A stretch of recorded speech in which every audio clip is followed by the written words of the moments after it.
प्रदेश के यशस्वी मुख्यमंत्री आदरणीय श्री जयराम ठाकुर जी हमारे मध्य पहुंच चुके हैं।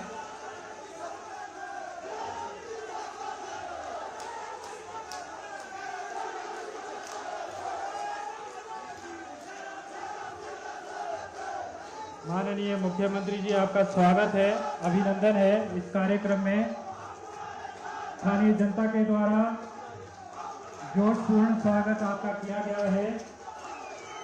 सभी का आभार। स्थानीय जनता आपके स्वागत के लिए हमेशा आतुर रही है। आज इसका नज़ारा आप यहाँ पर देख सकते हैं।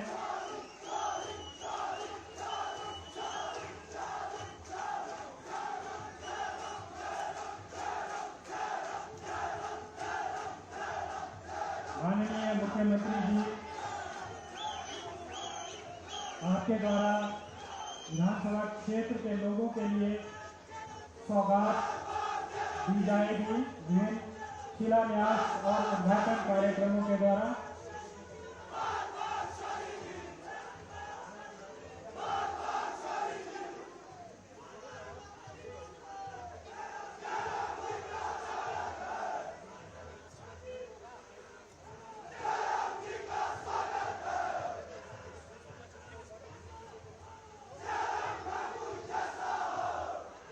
ये जो शिलान्यास और उद्घाटन आज होने हैं, कुल 57.35 करोड़ की लागत है।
मुख्यमंत्री जी मन की तरफ कुछ क्षणों में उद्घाटन करेंगे। माननीय मुख्यमंत्री जी का गर्मजोशी से स्वागत करते हुए स्थानीय युवा, स्थानीय मातृशक्ति, स्थानीय जनता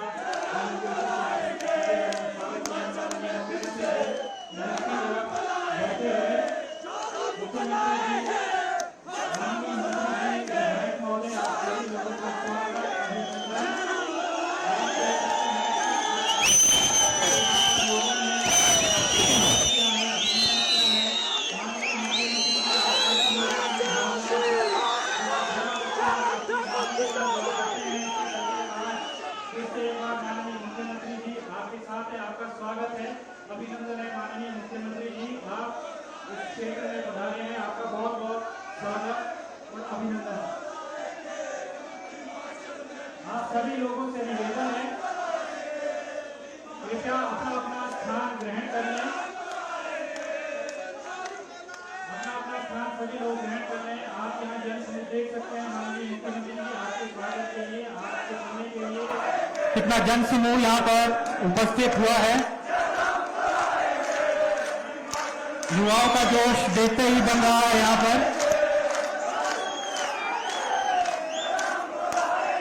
प्रगतिशील हिमाचल स्थापना के 75 वर्ष के इस कार्यक्रम में आज के प्रदेश के जन जन के नायक परम आदरणीय श्री जयराम ठाकुर जी, माननीय मुख्यमंत्री हिमाचल प्रदेश, मंच पर विराजमान।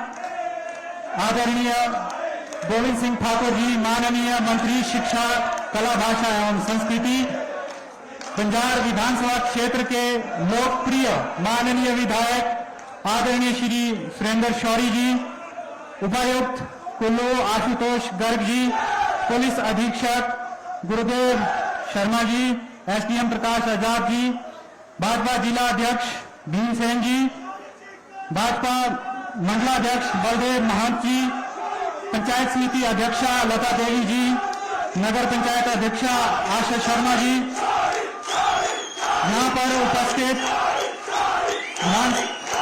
बंजार विधानसभा क्षेत्र के जिला परिषद, तमाम जिला परिषद सदस्य, इस क्षेत्र के तमाम चुने हुए जनप्रतिनिधिगण, पार्टी के पदाधिकारीगण, अधिकारी वर्ग, कर्मचारी वर्ग, स्थानीय जनता एवं प्रेस के बंधुओं, मैं जिला प्रशासन और स्थानीय प्रशासन की तरफ से आज सभी लोगों का स्वागत करता हूं, अभिनंदन करता हूं। जैसा कि आप सभी लोग जानते हैं कि मेहमान का सम्मान करना हमारी संस्कृति का अभिन्न हिस्सा है। मेरा निवेदन है माननीय विधायक जी से, सुरेंद्र शौरी जी से निवेदन है कि माननीय मुख्यमंत्री जी को टोपी और शॉल देकर सम्मानित करने की कृपा करें। माननीय विधायक शौरी जी।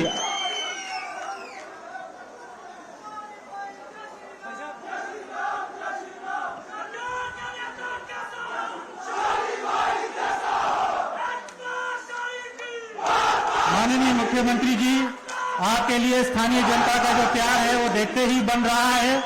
यहाँ पर जिस तरह से गर्मजोशी से आपका स्वागत हुआ है, माननीय विधायक जी ने माननीय मुख्यमंत्री जी को सम्मानित किया है। अभी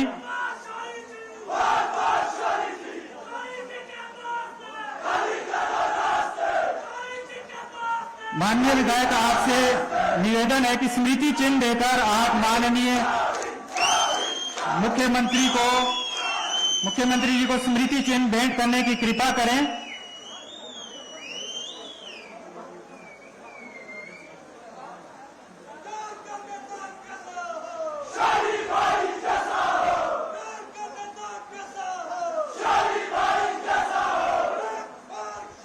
माननीय विधायक जी द्वारा मुख्यमंत्री जी को स्मृति चिन्ह, एक खूबसूरत स्मृति चिन्ह भेंट किया जा रहा है।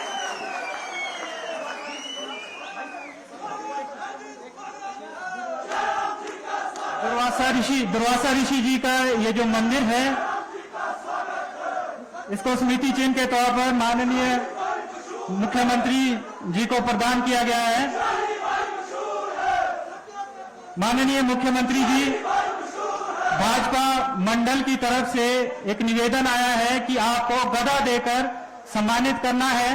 तो मेरा निवेदन है विधायक शौरी जी से, भाजपा मंडलाध्यक्ष और उनकी टीम से, कि वो गदा देकर माननीय मुख्यमंत्री जी का सम्मान करें।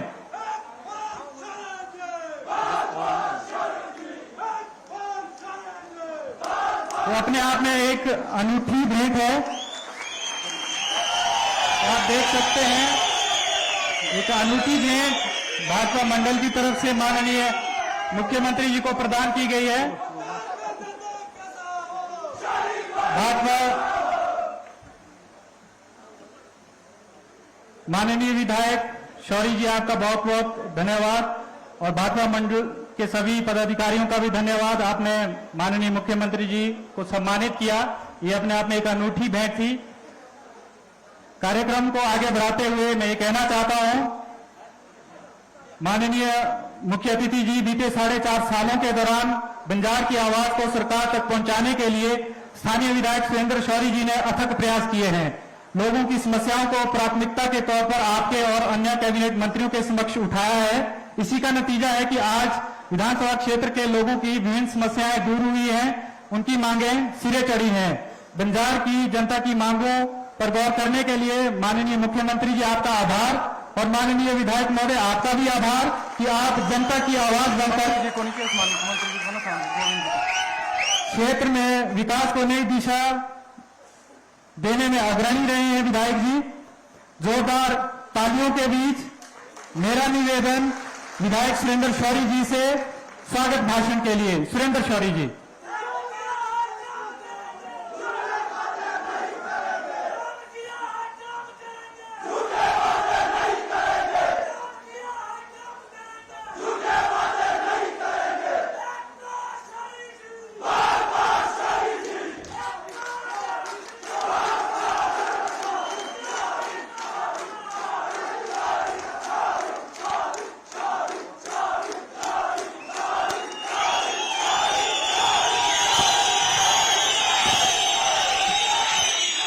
भारत माता की, भारत माता की जय। राम जी को जय श्री राम,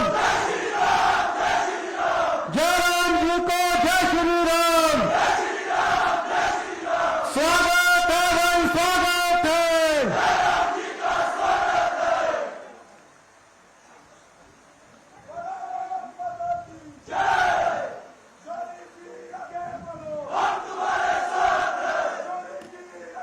हिमाचल प्रदेश के लाखों दिलों की धड़कन हमारे हिमाचल प्रदेश के लोकप्रिय मुख्यमंत्री परम श्रद्धेय जयराम ठाकुर जी, मंच पर विराजमान कुल्लू जिला की आन बान शान हमारे कैबिनेट मंत्री श्रद्धा श्री गोविंद सिंह ठाकुर जी,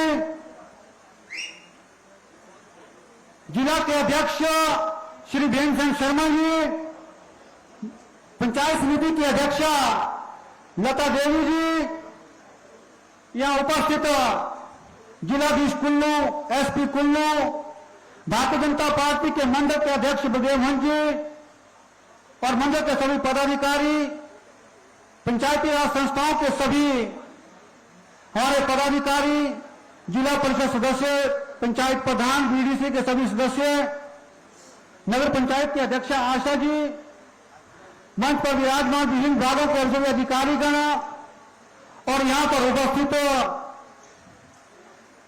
बंजार विधानसभा के कोने कोने से आई मेरी मातृशक्ति, बुजुर्गों, भाइयों बहनों, नौजवान साथियों, पत्रकार मित्रों, मैं आज परम श्रद्धेय जयराम ठाकुर जी का बंजार आने पर तहे दिल से हार्दिक स्वागत और अभिनंदन करता हूं। आपका बहुत बहुत हार्दिक स्वागत और अभिनंदन है और आप तमाम कार्यकर्ताओं का, बंजार के भाई बहनों का भी मैं बहुत धन्यवाद करना चाहूंगा कि इन 5 वर्षों के अंदर पौने 5 वर्ष आज पूरे हुए हैं। इन पौने 5 वर्षों के अंदर जब जब भी सरकार को, हम लोगों को आपकी आवश्यकता महसूस हुई, आप सभी कंधा से कंधा मिला करके हमें साथ देते रहे और बंजार विधानसभा को आगे बढ़ाते रहे। भाई और बहनों, हम माननीय मुख्यमंत्री जी के आशीर्वाद से बंजार विधानसभा के अंदर विकास का एक नया अध्याय लिखने में सफल हुए हैं।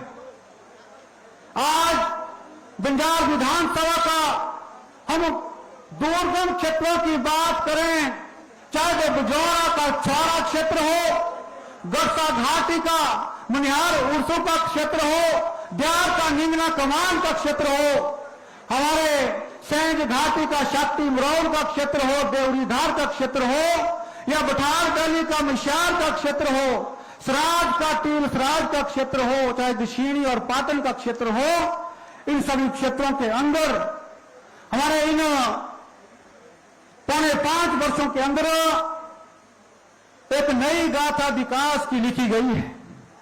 और यह सब विकास कैसे संभव हुआ है? ये सब माननीय मुख्यमंत्री जयराम ठाकुर जी के आशीर्वाद से संभव हुआ है। इसलिए बंजार विधानसभा के अंदर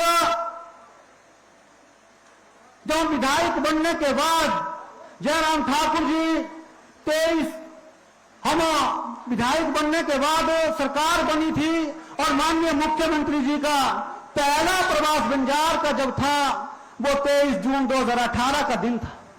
23 जून 2018 के समय जिस गर्मजोशी के साथ हमने माननीय मुख्यमंत्री जी का बंजार पहुंचने पर हार्दिक स्वागत अभिनंदन किया था, वही स्वागत वही जोश और जुनून में आज 5 साल बाद भी आप लोगों के अंदर वही देख रहा हूं। बहनों और भाइयों, हमने पहले के कार्यकाल भी देखे जब बंजार विधानसभा के अंदर 1 या 2 बार 3 बार पूरी 5 साल के अंदर मुख्यमंत्री आते थे। लेकिन आज हमें बड़ा सौभाग्य है कि हर वर्ष हर साल 3-4 बार माननीय मुख्यमंत्री बंजार विधानसभा में आए और करोड़ों की सौगात हमको देके गए। भाई और बहनों, अगर मैं विकास की बात करने लग जाऊं बात बहुत लंबी जाएगी। अभी हमने पूरी विधानसभा के अंदर हर घर तक जो 5 सालों की उपलब्धियां हमारी है उसका एक पत्रक बांट करके हर घर के अंदर दिया था। और आज मुझे ये बताते हुए खुशी है कि आज जो ये उद्घाटन और शिलान्यास की पट्टिकाएं आप यहां देख रहे हैं, इसमें सैंज घाटी के लिए बहुत बड़ा तोहफा जो 14 करोड़ 29 लाख की लागत से मिनी सचिवालय बन रहा था। हमारी सरकार किस तेज गति के साथ काम करती है। माननीय मुख्यमंत्री जी 7 मई को मेले के दिन सैंज में आए थे, उसी दिन घोषणा की कि अब मिनी सचिवालय बनाएंगे। मात्र 4 महीने के अंदर सारी फॉर्मेलिटियां पूरी करने के बाद उसकी एडमिशन अप्रूवल लाए, आज फाउंडेशन हम कर रहे हैं। भाई और बहनों, पूरा क्षेत्र चाहे बजौरा के अंदर हमने सब डिवीजन शुरू किए, 2 पाइप के पीडब्ल्यू के सब डिवीजन शुरू किए। गस्सा के अंदर हमने पीएससी को सीएससी किया, 8 करोड़ की सड़क ब्याज तक बनाई। बजौरा में आयुर्वेदिक हॉस्पिटल शुरू किया। सैंज को तहसील का दर्जा हमने 32 वर्ष बाद जयराम ठाकुर जी के आशीर्वाद से आज सैंज में तहसीलदार बैठता है। सैंज में खंड विकास अधिकारी शिक्षक अलग से बैठाया। वहां का कॉलेज भवन के लिए 7-8 करोड़ अलग से दिए, आईटीआई के लिए 7 करोड़ अलग से दिए, थाना वहां पर बना के दिया और मिनी सचिवालय भी वहां बन रहा है। आज मैं माननीय मुख्यमंत्री से कहना चाहूंगा कि आज हमें सैंज में हमने भूमि देखी है, वहां पर इंडोर स्टेडियम भी हम बनाएंगे। इसलिए माननीय मुख्यमंत्री जी इसकी यहां से खुद घोषणा करेंगे। बंजार के अंदर सब जज कोर्ट शुरू हमने किया। बंजार के अंदर डीएसपी का ऑफिस है, डीपी ऑफिस हमने लाया। डीएसपी ऑफ बंजार में हमारा बैठता है। फायर ब्रिगेड हमने शुरू की और आज बड़े मजे की बात है, बाईपास बंजार का काम शुरू हुआ है। जो वर्षों से यहाँ पर मांग थी, आज बंजार का बाईपास का काम शुरू हुआ है। और साथ में बाईपास में 1 करोड़ 80 साथ में बंजार में बाईपास के लिए कुल 1 करोड़ 80 लाख से लगना है, उसका भी फाउंडेशन स्टोन आज यहां रखा गया है। आज हम बात करें, चाहे हम किसी क्षेत्र की बात करें, किसी विभाग की हम बात करें, किसी भी क्षेत्र को हमने अछूता नहीं रखा। विकास की दृष्टि से हर विभाग की नई नई अचीवमेंट हम बंजार में लाते गए। ये माननीय मुख्यमंत्री जी के आशीर्वाद से हुआ है। इसलिए ऐसे मुख्यमंत्री बार बार बने और अधिक बार बने, लंबे समय प्रदेश के अंदर राज करते रहे, ऐसे हम यहां पर कामना करते हैं। भाई और बहनों, आज मुझे बहुत सारी और भी सौगातें आपको यहां पर बतानी है। बंजार में एक बात 33 केवी का सब स्टेशन सिद्धवा में था। हमारी सरकार आने से पहले, विधायक बनने से पहले, आज मुझे ये बताते हुए आपको खुशी है, आज यहीं पर पट्टिका लगी है वाणी का 33 केवी, जिसका फाउंडेशन स्टोन भी हमने रखा था, आज उद्घाटन करके तैयार किया है। और उसके साथ तीर्थन घाटी के लिए 2 करोड़ 80 लाख की लागत से नया 33 केवी का हम सब स्टेशन वहां पर बनाने वाले हैं, उसके लिए भी टेंडर हो चुका है। इसलिए भाई और बहनों, एक और बड़ी बात है, आज तक पूरे बंजार क्षेत्र के लिए बिजली आती थी तो बिजौरा सब स्टेशन से आती थी। हमने 7 करोड़ की नई डीपीआर तैयार की। अब हमारी थलौट और पिंडों से दूसरी लाइन भी चलेगी, कभी बंजार की बिजली बंद नहीं रहेगी। 7 करोड़ से उस लागत का काम भी हुआ। इसलिए विकास की गाथा बहुत लंबी है। टूरिज्म की दृष्टि से बंजार आगे बढ़ता गया। शाही रोपा के पास नेचर पार्क हमने बना के दिया। जुब्बी का वाटरफॉल को हमने डेवलप किया। नाटी में वाटर स्पोर्ट्स माननीय मुख्यमंत्री जी के आशीर्वाद से आज शुरू हो रही है। बाबर जेटी पॉइंट और कैफेटेरिया का काम बहुत तेज गति के साथ चला है। और 20 वर्षों बाद हमने 8 लाख की बाईपास भाल करके दिखाया, चौड़ी सड़क निकाल के वहां से दिखाई है। जो संभव था, जो हो नहीं सकता था, वो माननीय मुख्यमंत्री जी ने करके दिखाया है। आज मैं माननीय मुख्यमंत्री जी को कहना चाहूंगा कि आपके आशीर्वाद से हमने बंजार के अंदर सड़कों का काम शुरू किया और हम हर गांव के, हर पंचायत के अंदर सड़कें निकालते गए। मुझे पता था कि सड़कें हमारी भाग्य रेखा है, स्वर्ण रेखाएं हैं, हर गांव से हमें सड़क से जोड़ना चाहिए। माननीय मुख्यमंत्री जी हमें बजट देते गए, हम हर गांव के अंदर सड़कें निकालते गए। मैं कई बार भाषणों में कहता था कि हमारी 130 सड़कें हो गई, 160 सड़कें हो गई, 126 हो गई, 170 पहुंच गए। कुछ लोगों के पेट में मिर्ची लगी, वो कहने लगे ये सिर्फ खाली आंकड़े हैं, भाषण में बोलते हैं। मैंने कहा अगर आपको ऐसा लगता है, हम आपको शब्द चित्र के माध्यम से एक एक सड़क को लिखेंगे, उस पंचायत का नाम लिखेंगे, वो बंजार की जनता को देंगे। आज आपके सामने रिपोर्ट कार्ड प्रस्तुत है। इस रिपोर्ट कार्ड के अंदर, इस रिपोर्ट कार्ड जो आपको इसके बाद मिलने वाला है, इसके अंदर बकायदा एक पंचायत का नाम लिखा है, उस पंचायत ने कितनी सड़कें निकाली है, उस सड़क का भाई नाम लिखा है। मैं आज उन लोगों से पूछना चाहूंगा, इसका आपके पास क्या जवाब है, जिसकी सिंचाई और घाटों के अंदर ये सब आपको हम देने वाले हैं। भाई और बहनों, जो काम वर्षों पहले होने चाहिए थे वो बंजार में हो नहीं पाए, लेकिन हमने कहा माननीय मुख्यमंत्री जी के आशीर्वाद से हम इस समय के अंदर, चाहे कोरोना जैसी वैश्विक महामारी आई, लेकिन हमने कहा कि हम निरंतर हर संकट से जूझते हुए विकास की लौ को आगे बढ़ाते रहेंगे। जहां जहां हमें दिक्कत आई, माननीय मुख्यमंत्री जी का आशीर्वाद हमारे ऊपर रहा और माननीय मुख्यमंत्री जी हमारी हर मांग को पूरी करते गए, हर मांग को पूरी करते गए। चाहे वो शिक्षा का क्षेत्र हो, स्वास्थ्य का क्षेत्र हो। आज बंजार हॉस्पिटल की बिल्डिंग का काम किस तेज गति के साथ चला है। विधायक बनने से पहले, सरकार आने से पहले एक ईंट नहीं लगी थी। आज हमारा ए और बी ब्लॉक तैयार हो चुका है, सी डी का काम बहुत चला है। हमने भूमि भी खाली करवाई और उसका आगे काम को आगे बढ़ाया। माननीय मुख्यमंत्री जी के आशीर्वाद से 2000 से लेकर के 2022 तक बंजार हॉस्पिटल के अंदर मात्र 6 मेडिकल पोस्टें थी। आज माननीय मुख्यमंत्री जी ने कैबिनेट में ला करके पिछली बार घोषणा करके अब 14 मेडिकल एमओ की पोस्टें मेडिकल ऑफिसर बंजार के अंदर बैठेंगे। 50 बेडेड हॉस्पिटल था, उसका अब 100 बेडेड किया है। सैंज के अंदर हॉस्पिटल की दिक्कत थी, वहां नाइट सर्विस, रात्रि सेवाएं भी शुरू होनी चाहिए। 50 बेडेड हॉस्पिटल की घोषणा भी करवाई और मेडिकल डॉक्टरों की पोस्टें भी वहां पर बढ़ाई। अब सैंज का हॉस्पिटल हमारा 20/4 चलेगा। इतनी बड़ी सौगातें हमको दी। ये सारी विकास की गाथाएं हम जिक्र करने लगे तो बहुत लंबी जाएगी। इसलिए भाई और बहनों, हमने हर क्षेत्र के अंदर काम किया है।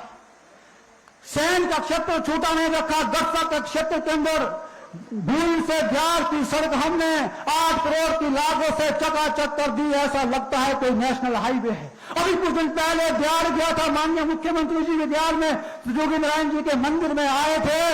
वहां पर हेल्थ सब सेंटर भी हमें दिया और पूरे नाते को कहा कि इसको हम टूरिज्म की दृष्टि से आगे बढ़ाएंगे।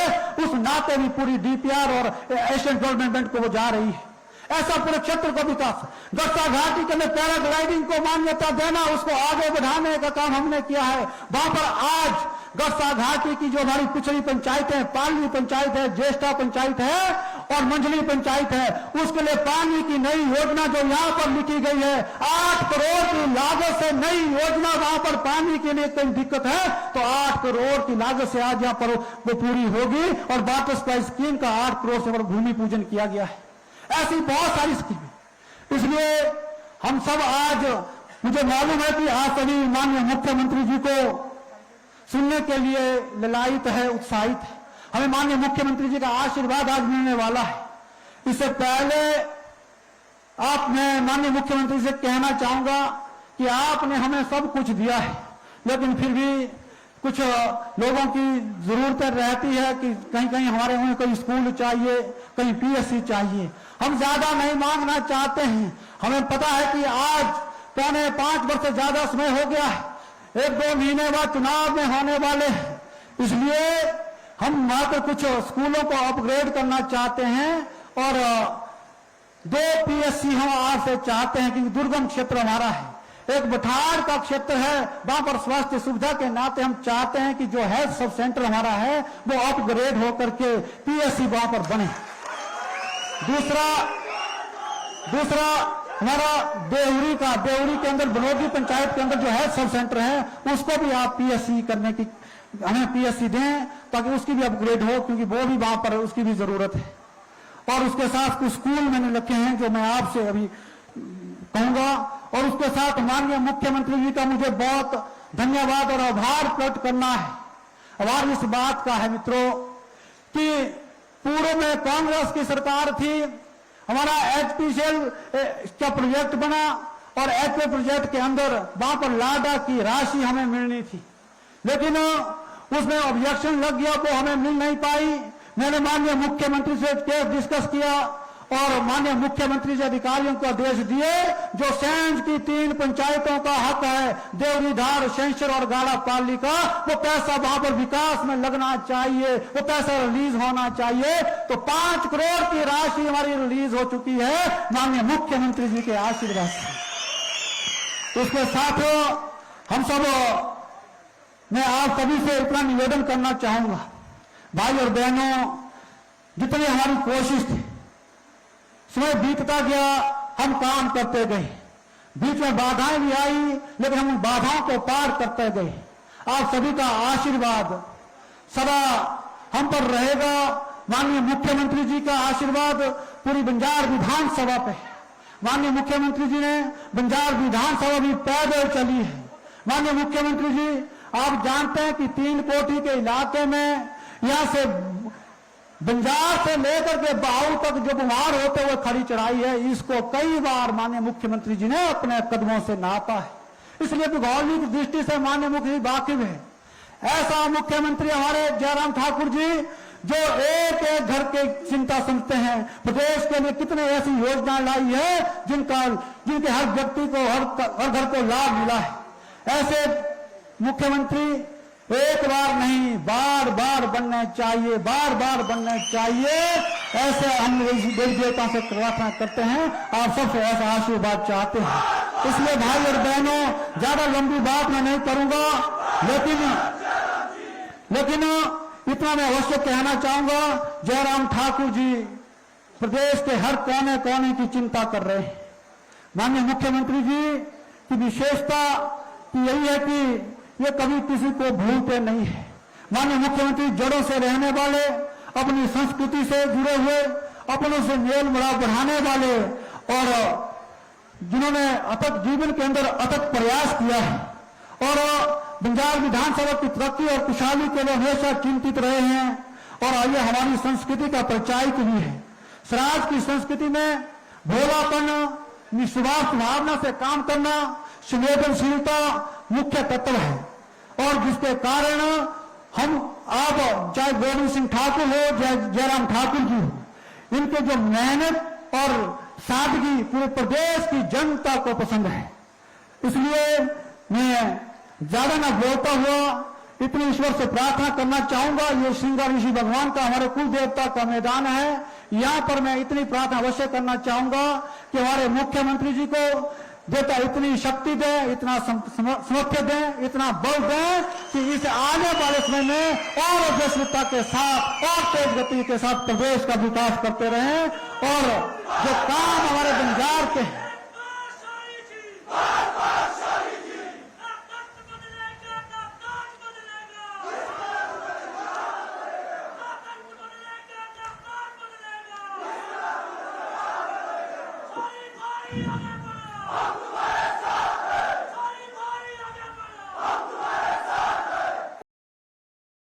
इसलिए भाई और बहनों, अपनों का दर्द अपना ही जान सकता है, क्योंकि मैं रोज यहाँ की पहाड़ों को रोज अपने कदमों से नापता हूँ।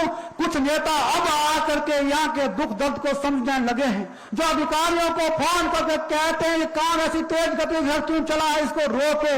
ऐसे लोग भी आज गांव के अंदर घूम रहे हैं।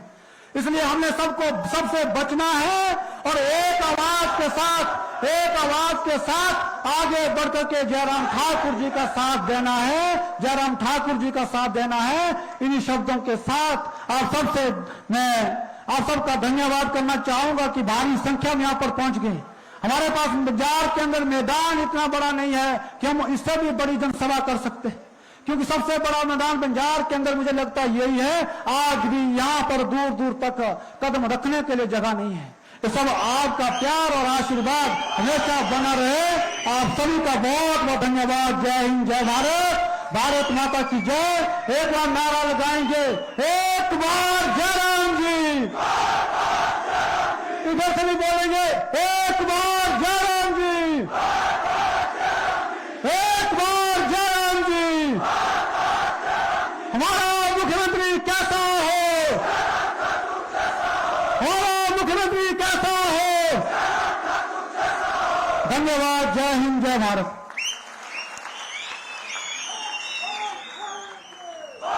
बहुत बहुत धन्यवाद महोदय। आपने बताया किस प्रकार आपने बंजार विधानसभा क्षेत्र की जो मांगे हैं, जो समस्याएं हैं, वो प्रदेश सरकार तक पहुंचाई और किस प्रकार माननीय मुख्यमंत्री जी ने उन मांगों पर गौर किया, उद्घाटन और शिलान्यास के तौर पर आपको सौगातें दी। आपका बहुत बहुत आभार। कोविड का ऐसा दौर आया कि हर वर्ग, हर क्षेत्र प्रभावित हुआ। शिक्षा व्यवस्था भी पटरी से उतरने की आशंका जताई जा रही थी, लेकिन माननीय मुख्यमंत्री जी आपके सक्षम दिशा निर्देशों में माननीय मंत्री, शिक्षा मंत्री गोविंद ठाकुर जी के कुशल नेतृत्व में पढ़ाई लिखाई और बच्चों का भविष्य जो है सुरक्षित हो पाया है। आपने माननीय मंत्री जी, आपने नई शिक्षा नीति लागू करने के लिए भी अथक प्रयास किए, जिसके चलते हिमाचल प्रदेश नई शिक्षा नीति लागू करने वाला पहला राज्य बना। क्योंकि आप जिला कुल्लू से संबंध रखते हैं, तो जिला कुल्लू का कोई भी विधानसभा क्षेत्र हो, वहां की हर जरूरत, हर मांग को आप समझते हैं और उन मांगों और जरूरतों को पूरा करते हैं। उसके लिए आप कृत संकल्प रहते हैं। जोरदार तालियों के बीच माननीय मंत्री गोविंद सिंह ठाकुर जी, आपसे विनम्र निवेदन संबोधन के लिए। माननीय मंत्री जी।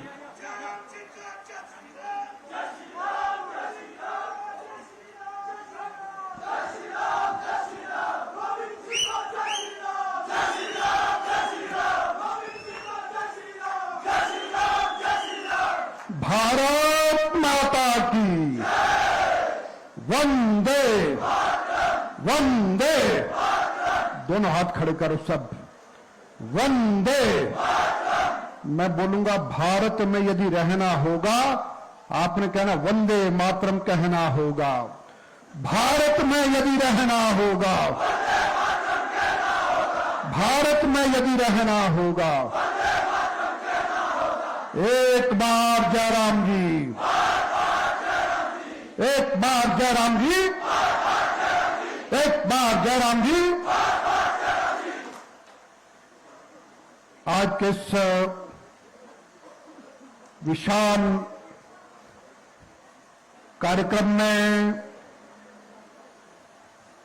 हिमाचल प्रदेश में विकास की गंगा बहाने वाले हमारे अपने मुख्यमंत्री श्रीमान जयराम ठाकुर जी, बंजार विधानसभा क्षेत्र के लोकप्रिय विधायक श्रीमान सुरेंद्र शौरी जी, भारतीय जनता पार्टी के जिला के अध्यक्ष हमारे बचपन के मित्र श्री भीमसेन शर्मा जी और भारतीय जनता पार्टी बंजार के मंडल अध्यक्ष श्रीमान बलदेव महंत जी, जिलाधीश श्री आशुतोष गर्ग जी, एसपी कुल्लू श्री गुरुदेव शर्मा जी और नगर पंचायत भूंतर के अध्यक्षा श्रीमती आशा शर्मा जी और हमारी जिला परिषद की पार्षद श्रीमती बीभा सिंह जी और जिला परिषद बंजार के पार्षद श्रीमान मान सिंह जी, पंचायत समिति की अध्यक्षा श्रीमती लता ठाकुर जी और सभी पत्रकार मित्र और बहनों और भाइयों, मैं सबसे पहले आप सभी का हार्दिक अभिनंदन करता हूं और स्वागत करता हूं कि बंजार विधानसभा क्षेत्र के हर गांव से और हर मतदान केंद्र से आप हजारों की संख्या में यहां पर आए हैं। और साथ में एक बात आप सभी से जानना चाहूंगा, यदि हां होगा तो सबने तालियां, सीटियां और शोर करके अपनी सहमति देना। तो मेरा प्रश्न यह है, क्या आप सभी ये चाहते हैं कि हिमाचल प्रदेश में फिर से स्वराज का बेटा स्वराजी जयराम ठाकुर मुख्यमंत्री बने? एक बार जयराम जी, एक बार जयराम जी। और साथ में एक मुझे अभी जिला परिषद के अध्यक्षा रही श्रीमती रुक्मणी जी भी यहां पर उपस्थित हैं, आपका भी अभिनंदन करता हूं।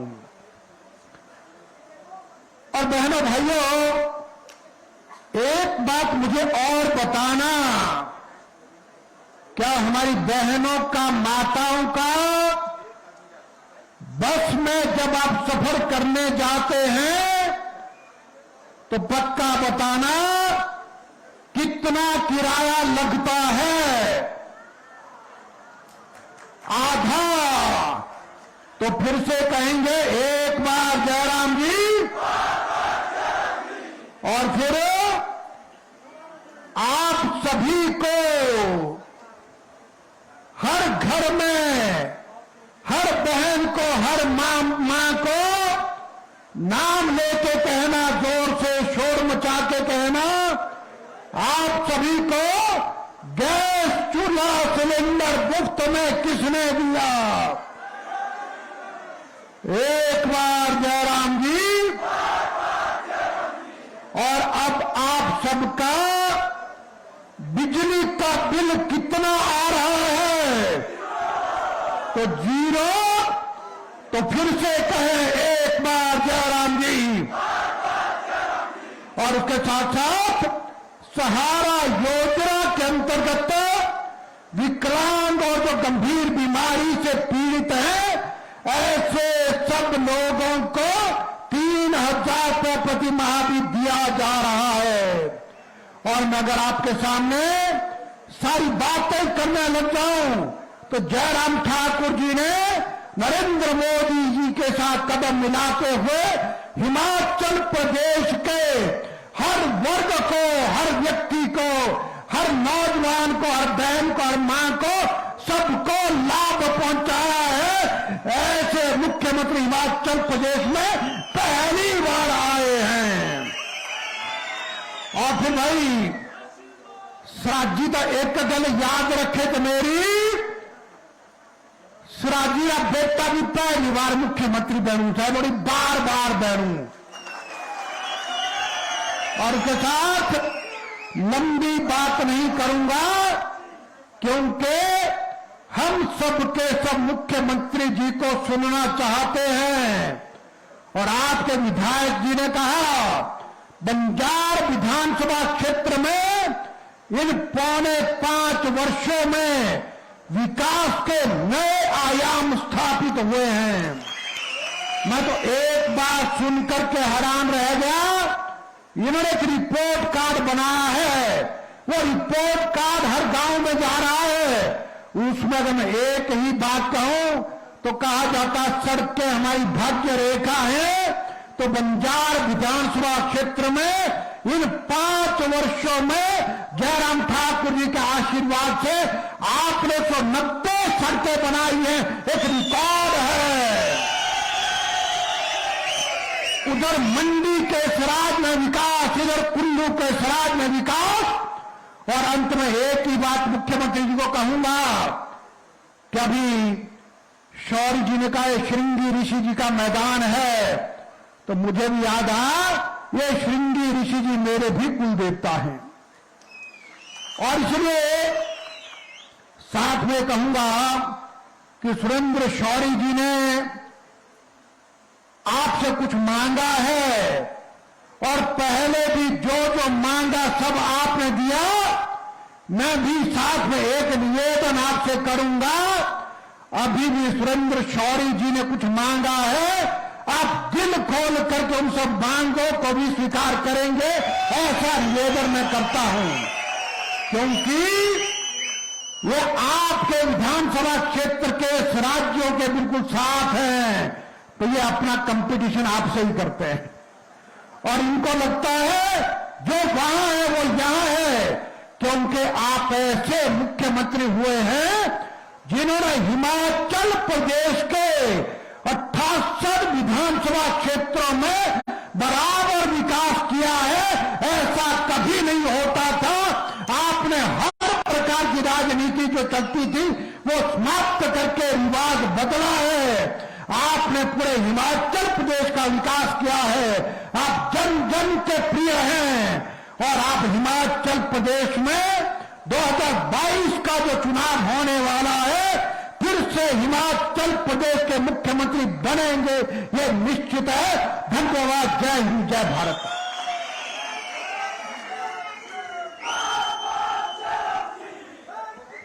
माननीय मंत्री जी, आपका बहुत बहुत आभार। आपने बखूबी बताया किस प्रकार सरकार ने विभिन्न क्षेत्रों में नए आयाम स्थापित किए हैं।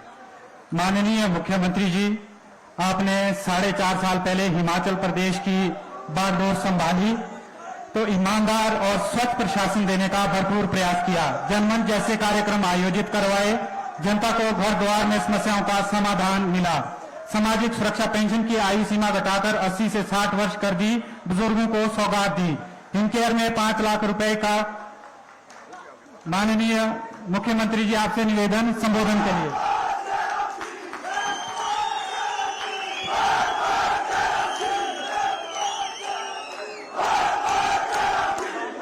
भारत माता की, भारत माता की, भारत माता की। आज के इस बहुत ही जोश भरे कार्यक्रम में हमारे बीच में हिमाचल प्रदेश सरकार में माननीय शिक्षा मंत्री श्री गोविंद सिंह ठाकुर जी, आपके इस विधानसभा क्षेत्र के लोकप्रिय विधायक भाई सुरेंद्र शौरी जी, पार्टी के हमारे जिला के अध्यक्ष भाई भीम सिंह शर्मा जी, मंडल के अध्यक्ष बलदेव महंत जी,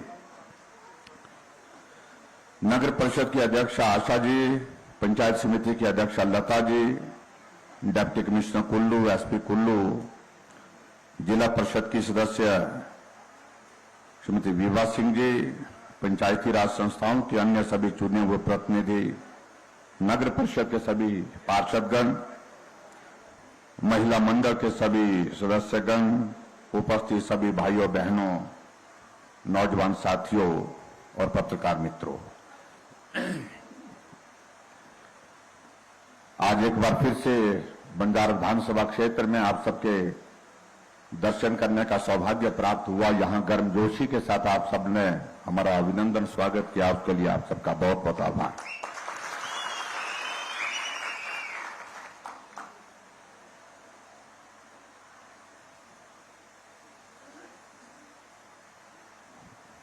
बंजारा विधानसभा क्षेत्र एक ऐसा क्षेत्र है जहां से होकर के हमको अपने क्षेत्र के लिए जाना पड़ता है।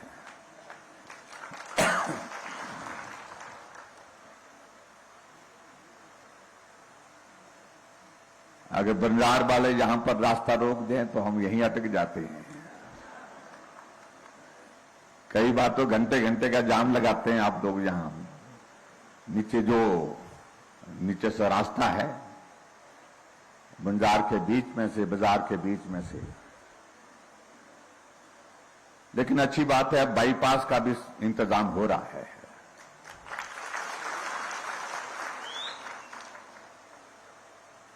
मैं इस बात को देख रहा था, मैं सुन भी रहा था विधायक महोदय जी को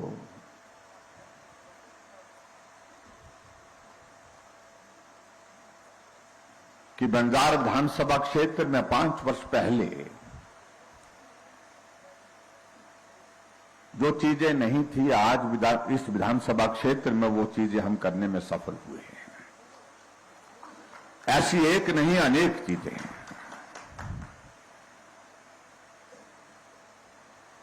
हालांकि कोविड जैसा बहुत बड़ा संकट रहा बीच में, लेकिन फिर भी उसके बावजूद ये विधानसभा क्षेत्र हर तरह से विकास में आगे बढ़ा।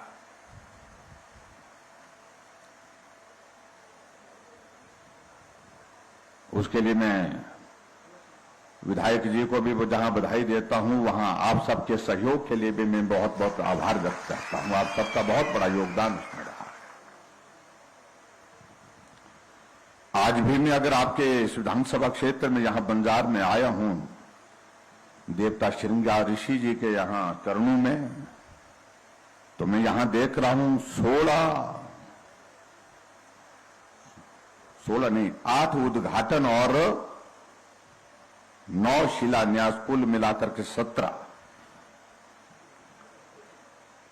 जो यहां शिला पट्टिकाएं सामने लगी हैं दीवार पर। 17 उद्घाटन और शिलान्यास के कार्यक्रम हमने एक जगह, एक दिन में, एक समय में किए। इसके लिए भी मैं आप सबको बहुत बहुत बधाई देता हूं।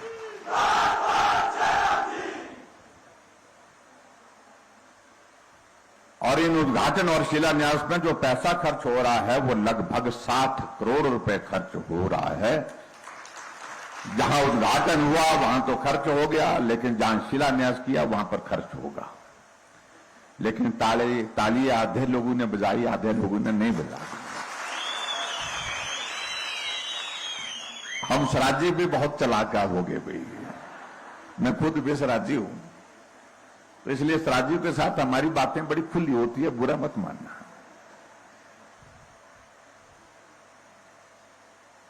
सिराज चाहे कुल्लू का है, चाहे वो मंडी का सिराज है,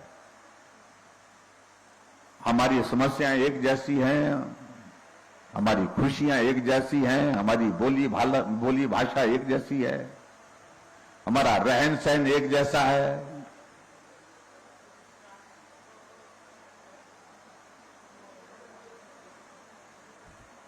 लेकिन मित्र, मैं जरूर कहना चाहता हूं, कई बार मैं अपने बुजुर्गों को भी पूछता हूं, ये सराजी शब्द कहां से निकाला आप लोगों ने? हम कुल्लू जाते हैं वहां भी सराजी मिलते हैं, मंडी जाते हैं तो भी सराजी मिलते हैं। सही मायने में इसका अभिप्राय एक वक्त का ऐसा हुआ करता था, जो कम पढ़ा लिखा है, पिछड़ा है, जहां काम नहीं हुआ, विकास नहीं हुआ, जहां की जिंदगी कठिन है, उस इलाके को सिराज बोलते थे। और उस इलाके में रहने वाले लोगों को सिराजी बोलते थे कि जिनको कम जानकारी है। आज कोई सिराजी ऐसा है जिसको कम जानकारी है? आज कोई सिराजी ऐसा नहीं है।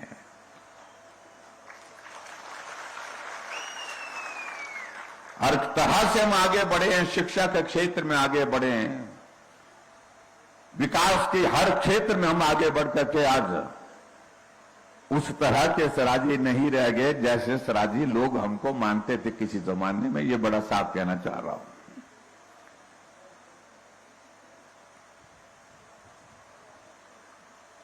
हमारा अपना एक कल्चर है, अपनी बोली भाषा है, अपनी एक संस्कृति है, उसके प्रति हमारा सदैव सम्मान रहना चाहिए। ये बहुत आवश्यक है। ऐसा ना होना चाहिए कि हम राज्य जो है आगे बढ़ते बढ़ते दौड़ तो गए, आगे तो बहुत चले गए, लेकिन अपनी संस्कृति, अपने संस्कार, जो हम देवभूमि के देवी देवताओं के प्रति सम्मान, बुजुर्गों के प्रति सम्मान, समाज में सब मिलकर के काम करने के लिए जो हमारा एक तौर तरीका है, रिवाज है, उन सारी चीजों को हमको सदैव जीवित रखना चाहिए, उनको बना करके रखना चाहिए। ये बहुत बड़ी आवश्यकता है।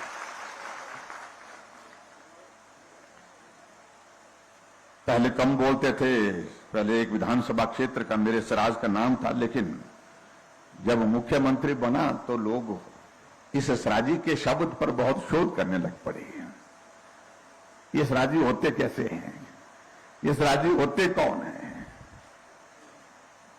तो सारी चीजों को लेकर के बहुत सारे लोगों ने, मुझसे भी अच्छे पढ़े लिखे जो शोध करने वाले लोग हैं, उन्होंने भी हमसे पूछा कि भाई ये सराजी होता क्या है। तो चलो वो सारी बातें उनके साथ हमने कही, लेकिन कुल मिलाकर के मैं इतना जरूर कहना चाहते हैं कि सराज का दौर है। सराज का दौर का मतलब यह है कि जो पीछे रहने वाले लोग, जो कम जानते थे, कम पढ़े लिखे थे, जो विकास की दृष्टि से पिछड़े थे, एक दौर आया है। आज वो लोग भी आज मेन स्ट्रीम में आगे बढ़ते हुए हिमाचल प्रदेश में अपना योगदान दे रहे हैं और हिमाचल के विकास में अपना सहयोग दे रहे हैं, योगदान दे रहे हैं। उसके लिए मैं आप सबको बहुत बहुत बधाई देता हूं।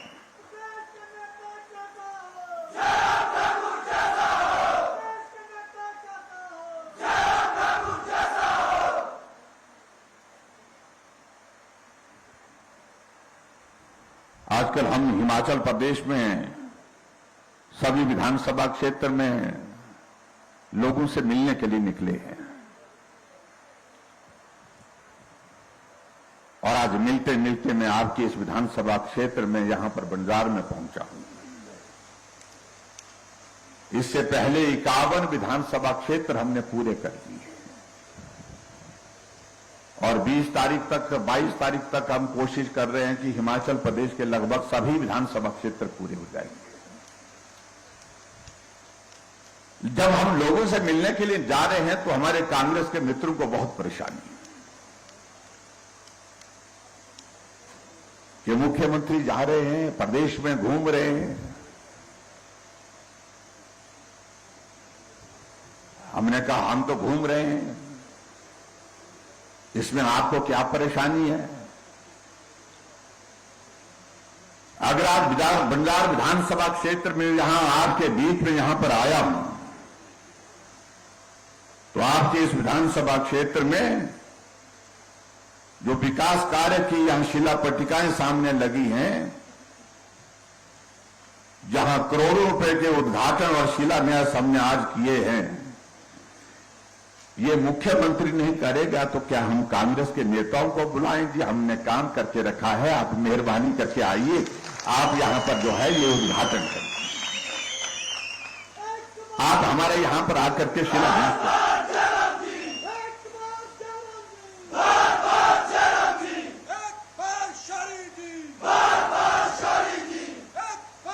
हमने कहा भाई कुछ तो समझा करो।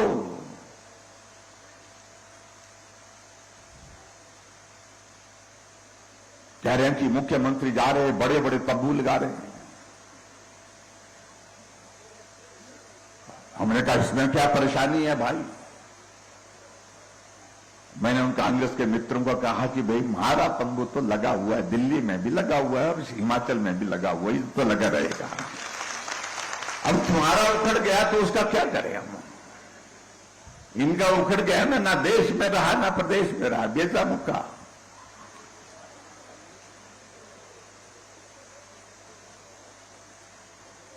और मैं उनको ये भी कहना चाहता हूं जिस बात से उनको बहुत परेशानी होती है, दौरा पड़ने की नौबत आ जाती है बेचारों को।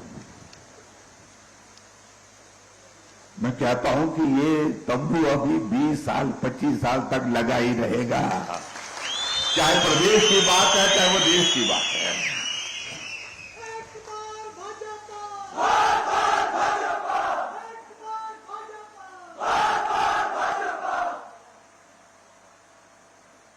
कह रहे हैं कि लोगों को बुला रहे हैं, हाँ लोगों को बुला रहे हैं, लोगों को मिल रहे हैं, लोगों से बात कर रहे हैं। तुम भी लोगों को बुलाओ, लोगों से बात करो।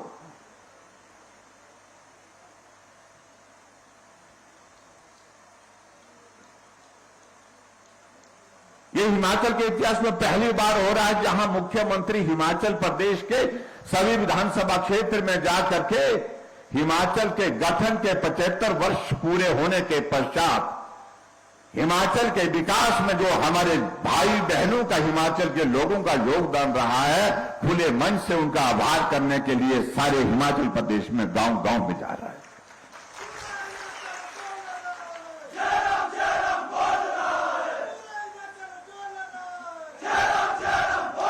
नहीं तो यही होता था,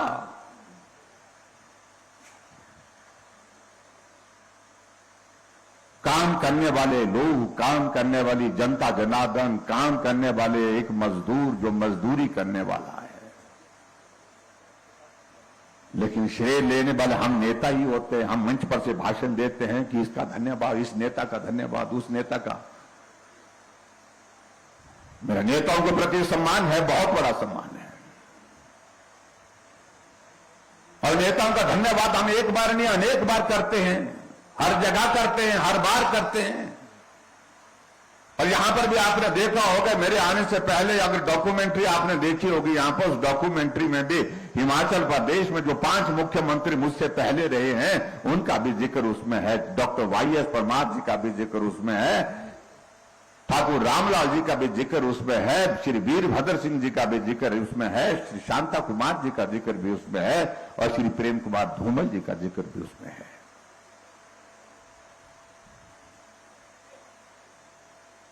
लेकिन मेरा मानना है कि जहां नेताओं का योगदान रहा उसके लिए उन नेताओं का भी आभार, लेकिन सबसे बड़ा योगदान हिमाचल प्रदेश को इस 75 वर्ष की यात्रा में आगे बढ़ाने के रहा तो हिमाचल प्रदेश के सभी भाई बहनों का रहा। इसलिए मैं पूरे हिमाचल में सभी भाई बहनों का धन्यवाद करने के लिए निकला हूं। मैं यहां देख रहा हूं कि बहुत सारे जितने भी लोग बैठे हैं, मुझे लगता है कि बहुत कम लोग होंगे जिनकी उम्र 75 साल हुई है। 15 अप्रैल 1948 को जिस दिन हिमाचल प्रदेश का गठन हुआ, उस वक्त हम में से बहुत सारे लोग, बहुत सारे क्या अधिकांश लोग जहां जो बैठे हैं उस दुनिया में ही नहीं थे। दुनिया में इसलिए नहीं थे कि हम पैदा ही नहीं थे, लेकिन हमारे लिए बहुत आवश्यक है कि उस वक्त का हिमाचल कैसा था, उस वक्त के हिमाचल की जिंदगी कैसी थी, उस वक्त की हिमाचल की परिस्थितियां कैसी थी, ये जानना बहुत आवश्यक है। जब हिमाचल बना था उस वक्त हिमाचल प्रदेश में, अगर मैं यहां पर भी अगर मैं मंच पर से बोलूं, कितने लोग मुझे बता पाएंगे मालूम नहीं। अगर मैं बोलूंगी भी कितने जिले थे उस वक्त, एक आधी जगह हमने बोलने की कोशिश की, कोई नहीं बोल पाया। हजारों लोगों में भी मात्र 4 जिले थे, एक चंबा का था, एक सिरमौर का था, एक महासू का था, एक मंडी का जिला था।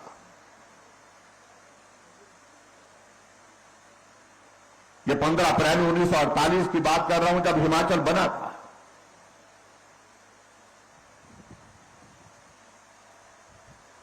और आज हिमाचल प्रदेश में 12 जिले हैं, इसको तो सब जानते हैं।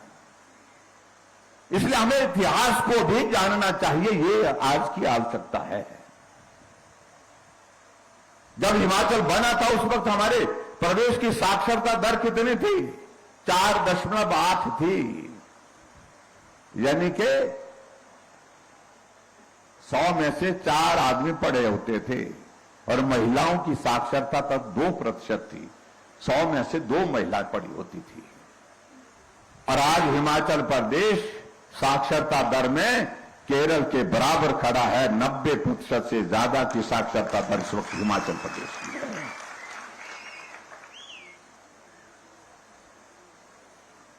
जब हिमाचल बना तो उस वक्त 228 किलोमीटर सड़क थी हिमाचल में, और आज हिमाचल प्रदेश में सड़कों की लंबाई 39,500 किलोमीटर है।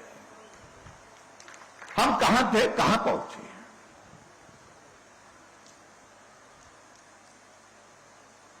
और 39,500 किलोमीटर में से लगभग 20,000 किलोमीटर सड़क का योगदान जिस योजना की शुरुआत अटल बिहारी वाजपेयी जी ने की थी, जिसको हम प्रधानमंत्री ग्राम सड़क योजना कहते हैं, उसके माध्यम से बनी है। अगर ये योजना नहीं होती तो आज भी हमारी पीठ का बोझ नहीं उतर पाता है। मुझे अच्छी तरह से याद है जब अटल जी प्रधानमंत्री थे और अटल जी का हिमाचल के साथ कितना लगाव था, अटल जी का हिमाचल के साथ लोगों के साथ कितना जुड़ाव था, स्नेह था। प्रधानमंत्री होकर के दिल्ली से 4 दिन के लिए 5 दिन के लिए बाहर निकलना यह मुश्किल कार्य होता था, लेकिन फिर भी उसके बावजूद अटल जी प्रधानमंत्री हो करके भी 5 दिन के लिए 6 दिन के लिए कुल्लू के अपने प्रीणी के गांव में पहुंचते थे और पूरे देश का पीएमओ का ऑफिस जो है वहां से चलता था।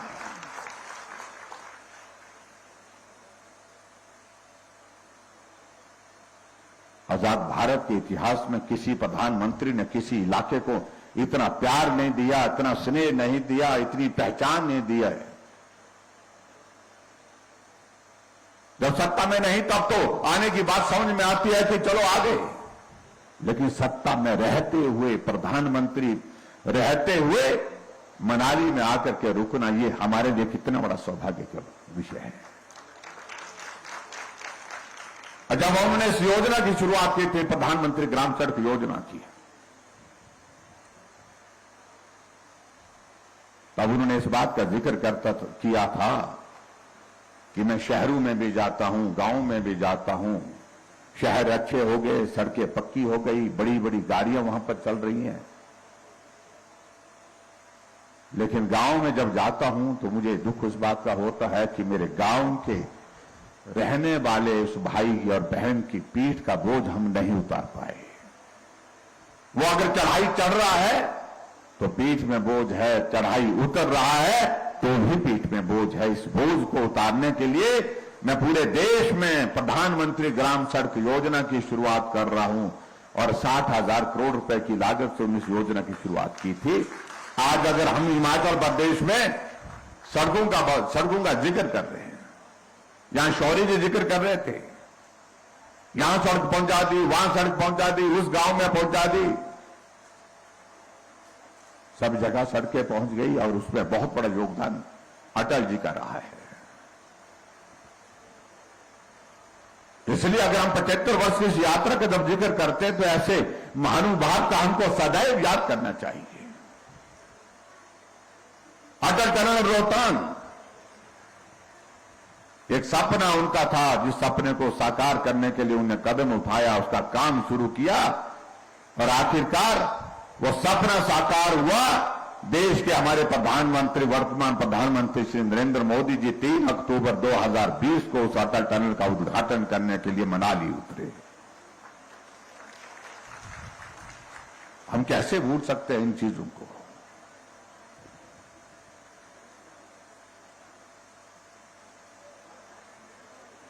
आप सबके सहयोग से भाई और बहनों हमारा 5 वर्ष का कार्यकाल पूरा हो रहा है। अब जब 5 वर्ष का कार्यकाल पूरा हो रहा है तो स्वाभाविक रूप से हमारे बहुत सारे साथी कई तरह की बातें करते हैं।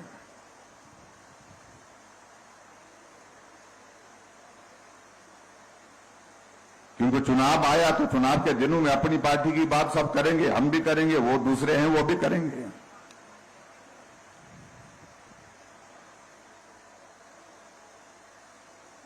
लेकिन इतना मैं जरूर कहना चाहता हूं कि हिमाचल प्रदेश के बाकी जो 5 मुख्यमंत्री मुझसे पहले रहे, उनका सौभाग्य रहा कि उनको सामान्य परिस्थिति में काम करने का अवसर प्राप्त हुआ, और हमें सामान्य परिस्थिति में काम करने का अवसर नहीं मिला। कहने के लिए हम बोल रहे हैं 5 वर्ष, लेकिन हकीकत है कि हम सही मायने में 3 वर्ष काम कर पाए, और 2 वर्ष तो कोरोना के कारण आप भी खजल रहे, हम भी खजल रहे, परेशानी में रहे। ऐसा कभी जिंदगी में कभी सोचा भी नहीं था कि ऐसा भी जिंदगी में कोई दौर आएगा जब आदमी के सामने आदमी की जिंदगी बचाने के लिए हमको प्रयास करना पड़ेगा, इस कदर प्रयास करना पड़ेगा कि सारा काम छोड़ करके उस पर ही हमको ध्यान केंद्रित करना पड़ेगा। बहुत सारे लोगों का जीवन बचाने में हम सफल हुए, लेकिन बहुत सारे लोगों की दुखद मृत्यु हुई, और जिन लोगों की दुखद मृत्यु कोविड के कारण हुई है, उनके प्रति हमारी संवेदनाएं है, उनके परिवार के प्रति हमारी संवेदनाएं है। लेकिन हालात ऐसे थे, जो कर सकते थे हमने करने की कोशिश की है। और इस 5 वर्ष के कार्यकाल में मैं इस बात को मैं जरूर कहना चाहूंगा कि हिमाचल प्रदेश में हमने गरीब के करीब रह करके काम करने की कोशिश की है, गरीब के साथ मिल करके काम करने की कोशिश की है।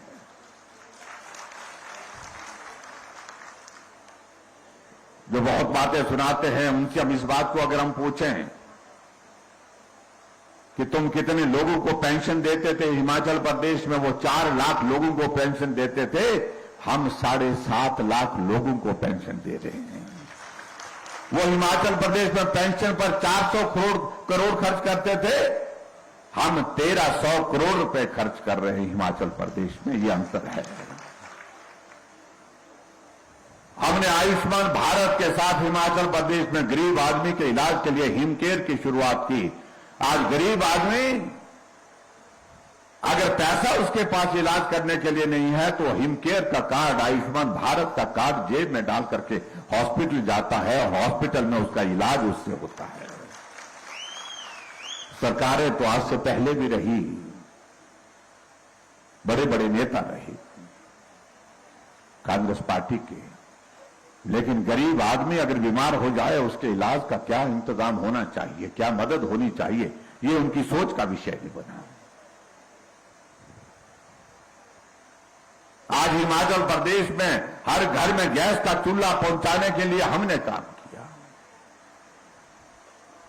कांग्रेस सत्ता में रही, बार बार सत्ता में रही, एक बार नहीं कई बार रही, लेकिन कभी इस बात को सोचा कि एक गरीब परिवार में उसकी भावना कैसी होगी जब उसके पड़ोस में रहने वाले आदमी के घर में गैस का चूल्हा है, लेकिन वो रसोई में जो है लकड़ी जला करके खाना बनाते हैं, लकड़ी जला करके खाना पका करके जो है लोग अपने परिवार को खिलाते हैं, रिश्तेदारों को खिलाते हैं, लेकिन उनके सोच का विषय नहीं बनाए। लेकिन हमने कहा कि इस काम को हम करेंगे। उज्ज्वला योजना प्रधानमंत्री जी ने पूरे देश के लिए शुरू की, लेकिन उज्ज्वला योजना को आगे बढ़ा करके हर घर में गैस का चूल्हा पहुंचे, इसके लिए हिमाचल में गृहिणी सुविधा योजना की हमने शुरुआत की। 3,35,000 गैस के चूल्हे घर घर में पहुंचाए। हमने हिमाचल प्रदेश में माताओं बहनों के लिए और ज्यादा मदद कैसे हो सके उसके लिए काम करने की कोशिश की। जो हमारे सेल्फ हेल्प ग्रुप है, उनके लिए हमने 40,000 रुपए रिवॉल्विंग फंड का इंतजाम किया, ताकि महिलाएं अपना कामकाज शुरू करना चाहती हैं तो उनको थोड़ी मदद हम करें। मैं देख रहा हूं कि बहुत सारे सेल्फ हेल्प ग्रुप बहुत बेहतर ढंग से काम कर रहे हैं, अपने परिवार को पालने का इंतजाम उससे कर रहे हैं। महिलाओं को घर से बाहर आने जाने में कठिनाई ना हो, क्योंकि उनको आज भी व्यवस्था के अनुसार जो है, अगर बाहर जाना है तो किराया पति से ही मांगना पड़ता है। बुरा मत मानना भाई, तुमने अपनी जेब में ही रखे होते पैसे, मुझे पता है। इसलिए हमने कहा कि आने जाने का किराए में मदद करनी चाहिए। अब महिलाएं अपनी दुकान खोल रही हैं, अपना कारोबार कर रही हैं, कामकाज के लिए बाहर जा रही हैं, नौकरी कर रही हैं, गवर्नमेंट सेक्टर में, प्राइवेट सेक्टर में। इसलिए हमने कहा कि महिलाएं अगर आबादी का आधा हिस्सा है तो उनको किराया भी आधा देना पड़ेगा। आधा किराया हमने महिलाओं के लिए तय किया।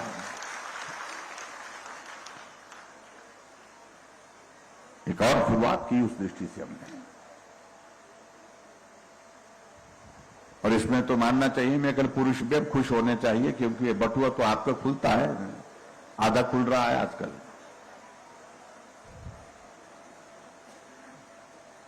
जब हमने कहा कि हम आधा किराया माफ कर रहे हैं तो हमारे कांग्रेस के लोगों ने कहा कि मुफ्त खोर बना दिया महिलाओं को। हमने कहा ये शब्द ठीक नहीं है, ये उचित शब्द नहीं है, महिलाओं के सम्मान के खिलाफ है। महिलाएं सम्मान के साथ जीती हैं, हमने उनके लिए सिर्फ मदद की है, हमने सिर्फ उनको राहत दी है। मुफ्तखोर जैसा शब्द जो है हमें ये स्वीकार नहीं है। इस बात को लेकर के इस बार के चुनाव में जो कांग्रेस के लोग आएंगे तो उनको महिलाओं के पास जब वोट मांगने की बात आएगी तो उनसे जरूर इस बात को पूछना, तुम ही थे जो कह रहे थे कि महिलाओं को मुफ्तखोर बना दिया। हमने हिमाचल प्रदेश में हमने कहा बिजली पैदा करते, हम दूसरे प्रदेशों को बिजली बेचते हैं। हमारे गरीब लोगों के लिए बिजली में मदद हो, कैसे बिजली के किराए में राहत कैसे दी जा सकती। हमने तय किया 125 यूनिट बिजली आपको हम जीरो बिल के साथ दे रहे हैं। सरकारें तो पहले भी रही, लेकिन कभी इस बात को लेकर के सोचा। हर बार बिजली का किराया बढ़ा दिया जाता था, हर बार जो है वो मीटर का किराया बढ़ा दिया जाता था। हम इस बात से सहमत है, थोड़ा बोझ आएगा प्रदेश सरकार के ऊपर, लेकिन गरीब आदमी की मदद और जो हमारा मध्यम वर्ग का जो हमारा भाई है बहनें हैं, उनकी मदद करने का हमने रास्ता निकाला है। तो मुझे लगता है कि इस प्रदेश में किसी प्रकार की कोई परेशानी किसी को नहीं होनी चाहिए। लेकिन जब विचित्र बात तो तब लगती है जब हम ऐसा काम करते हैं, हम किसी वर्ग के लिए राहत देते हैं तो कांग्रेस के लोग बोलते हैं कि मुफ्तखोर बढ़ा दिया। और जब अपनी बारी आती है, अब जब वोट फंसे हैं तो कहने लगे कि हम महिलाओं को 18 से 60 साल तक महिलाओं को 1500 रुपए महीने का देंगे, गारंटी दे रहे हैं। आजकल हम 300 यूनिट बिजली के देंगे, वो देंगे। और देंगे कब? जब आएंगे तो, जब आने नहीं देंगे हम तो देंगे कहां से?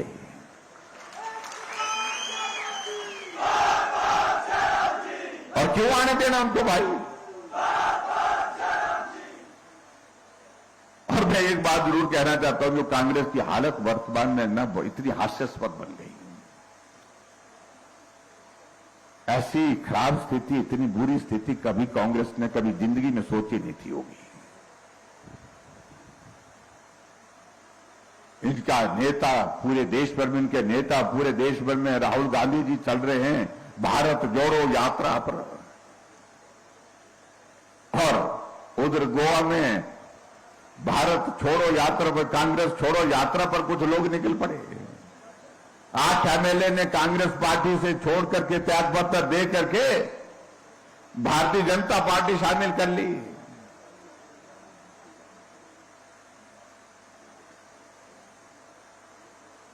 और हिमाचल प्रदेश में जो कांग्रेस के working president Pawan Kajal Congress party छोड़ के भाजपा में शामिल हुए। नालागढ़ के विधायक लखविंदर राणा कांग्रेस पार्टी छोड़ करके भाजपा में शामिल हो गए, वो भी प्रदेश के उपाध्यक्ष थे, सिटिंग एमएलए हैं दोनों।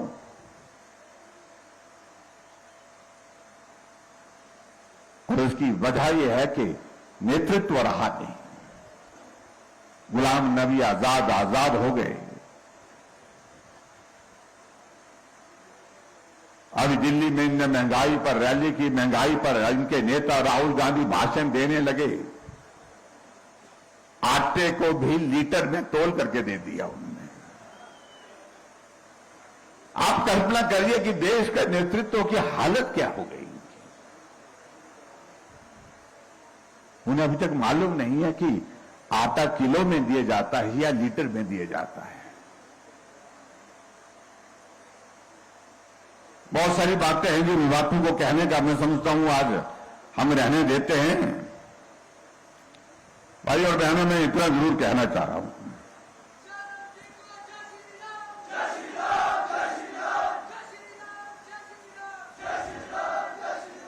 हमने हिमाचल प्रदेश में एक बात का जिक्र किया कि हम भाई रिवाज बदलेंगे। इस पर हमारे कांग्रेस के मित्रों को बहुत परेशानी हो गई। तो रिवाज नहीं बदलने चाहिए। मैंने कहा जो अच्छे रिवाज हैं वो तो मजबूत करने चाहिए, लेकिन कुछ रिवाज ठीक नहीं है तो वो बदलने चाहिए।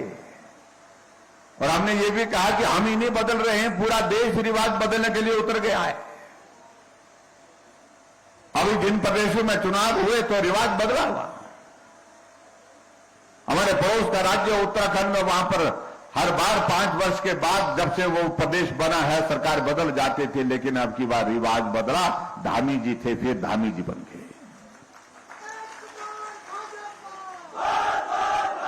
उत्तर प्रदेश में 37 वर्षों से रिवाज चला हुआ था, हर बार 5 वर्ष के बाद सरकार बदल जाते थे। अब की बार योगी जी थे, योगी जी फिर बन गए, रिवाज बदल गया।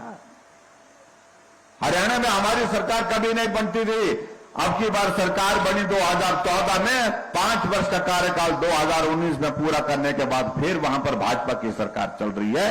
रिवाज बदला है भाई। कभी कभी हमारी बात को मान लिया करो, हम उनको कहते हैं।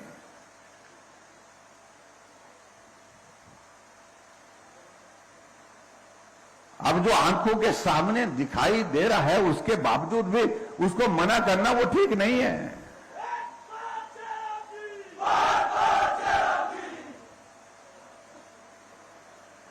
अभी हमारे कुछ कांग्रेस के साथी हमारी पार्टी में शामिल हुए और उन्होंने अपने आप इस बात का जिक्र किया, पार्टी जो देश की थी वो परिवारों तक सीमित हो गई।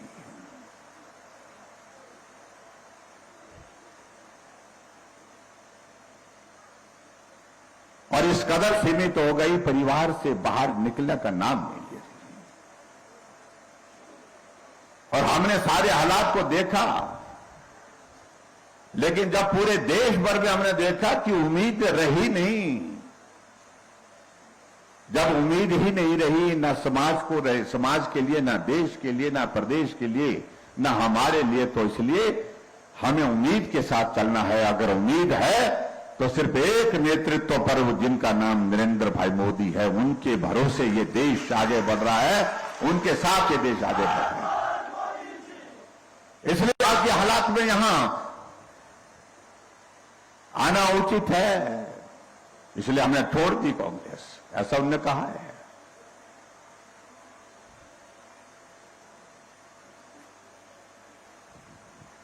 मैं उन सारी बातों को फिर से दोहराऊं, इसकी आवश्यकता नहीं महसूस करता हूं, लेकिन मैं जरूर कहना चाहता हूं। जब हमने रिवाज बदलने की बात की तो हमारे कांग्रेस के एक नेता ने कहा कि बहुत बड़ी बात कह दी, इस काम को बड़े बड़े लोग नहीं कर पाए।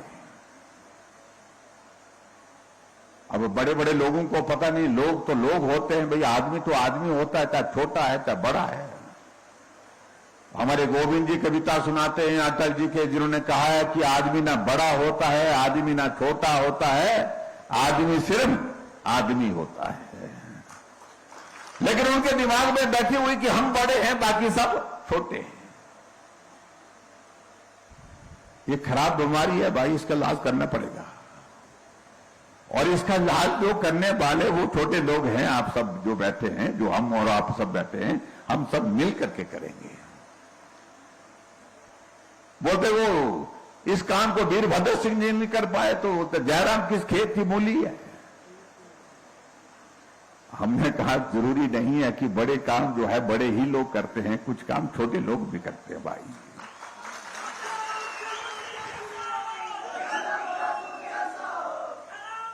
और अब की बात मैं ये कहना चाहता हूं, जो छोटे लोगों की, मैं अगर बड़े लोग जो इस पर तरह की सोच रखते हैं, मैं सभी छोटे भाई बहनों से, जो छोटे मतलब हम सब छोटे माने हैं उन लोगों ने, आओ हम मिलकर के इस रिवाज को बदल देंगे। अब की बार बदल करके छोड़ेंगे, उखाड़ करके फेंकेंगे और हिमाचल में फिर से सरकार बना करके देंगे।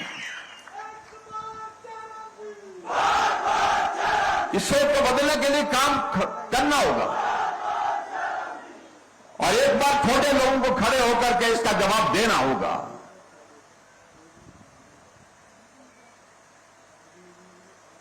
क्योंकि बड़े लोग अपने आप को बड़े मानते हैं, इसलिए गरीब के दर्द को नहीं समझ पाते हैं। इसलिए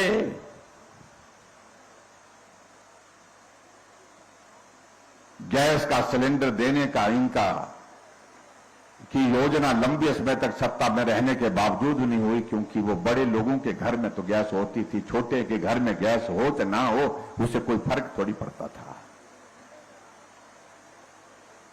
गरीब आदमी बीमार हो तो इसमें बड़े लोगों का इलाज तो बड़े बड़े हॉस्पिटल में हो जाएगा, लेकिन गरीब आदमी का इलाज कहां होगा ये उनके सोचने का विषय नहीं था।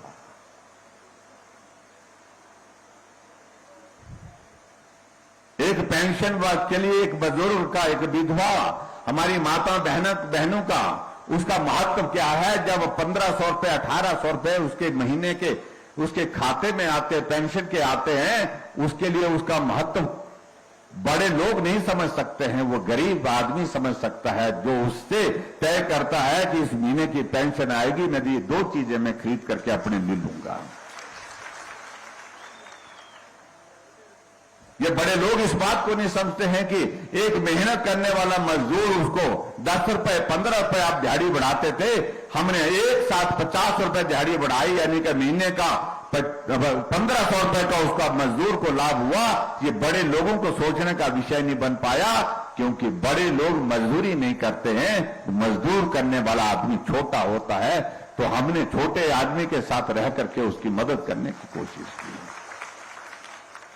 एक आशा वर्कर को 200 रुपए 250 रुपए बढ़ा दिया जाता था बजट में, हमने उसका आशा वर्कर का पैसा जो है 1800 रुपए उसका बढ़ा करके उसको मदद करने की कोशिश की है, क्योंकि वो छोटे होकर के भी बहुत बड़ा काम कर रहे हैं, किसी की जिंदगी को बचाने का काम कर रहे हैं। एक आंगनवाड़ी वर्कर जो है उसका 200 रुपए 250 रुपए बढ़ाते थे, 150 रुपए बढ़ाते थे, हमने उसका 1700 रुपए बढ़ा करके उसके लिए मदद का रास्ता निकाला, ताकि उसके लिए भी, उसके परिवार के लिए भी जो है 2 वक्त की रोटी जो है वो सरल हो जाए, उसमें उसके लिए मदद हो जाए, इस भाव के साथ काम किए। ये बड़े लोगों का सोचने का विषय नहीं बना। एक खिचड़ी बनाने वाला स्कूल में, एक चौकीदार पंचायत घर में, एक चौकीदार जो हमारा रेवेन्यू में काम करता है, जो भी है, जितने भी हैं, हमने उनके 900 रुपए महीने के बढ़ाया, नहीं तो उनका 50 रुपए 100 रुपए 150 रुपए ये बढ़ाया जाता था, क्योंकि वो छोटे लोग हैं। तो बड़े लोगों को उनकी पीड़ा को समझने का वक्त नहीं मिल पाया। ये अंतर है जिस अंतर को समझने और समझाने की आवश्यकता है। इसलिए भाई और बहनों, में आप सबसे भी इस बात के लिए निवेदन करना चाहूंगा कि इस बार ये वक्त आया है, बड़े लोगों और छोटे लोगों के बीच में आया है। तो छोटे लोग जो है इस वक्त को अच्छी तरह से समझें कि हमें किस प्रकार से आने वाले समय में इस चुनाव में जवाब देना है।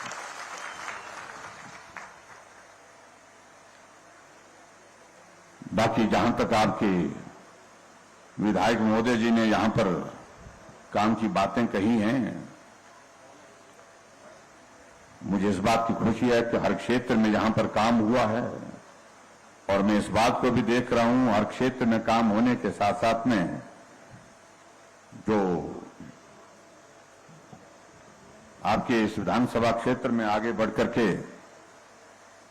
बहुत सारी चीजों को बेहतर किया है। हां, आने वाले समय में और भी बेहतर करने के लिए, इसके लिए जरूरी है हम केंद्र के साथ चले, केंद्र के सहयोग के साथ चले, केंद्र के साथ मिलकर के चले। देश की जरूरत और हिमाचल की जरूरत है नरेंद्र मोदी की, इसलिए उनको मजबूत करना हम सबके लिए जो है वो बहुत आवश्यक है, ताकि डबल इंजन की सरकार का जो हम जिक्र कर रहे हैं, डबल इंजन की सरकार का मतलब यह है कि हम केंद्र और प्रदेश सरकारें दोनों मिलकर के हिमाचल के विकास को तेज गति दे सके। यहां जिक्र हो रहा था कि लाडा का पैसा कुछ आया है, और उसमें से उन्होंने बहुत सारी एक लंबी सूची बना करके तैयार की जो इस विधानसभा क्षेत्र का हिस्सा बनता है। तो मैं उनका जिक्र कर रहा हूं, थोड़ा सा वक्त लग रहा है इसमें। मैं तो उनको कह रहा था कि मैं एक लाइन में बोलूं, उन्होंने कहा कि नहीं नहीं, अलग अलग इलाके की अलग अलग मांगे हैं।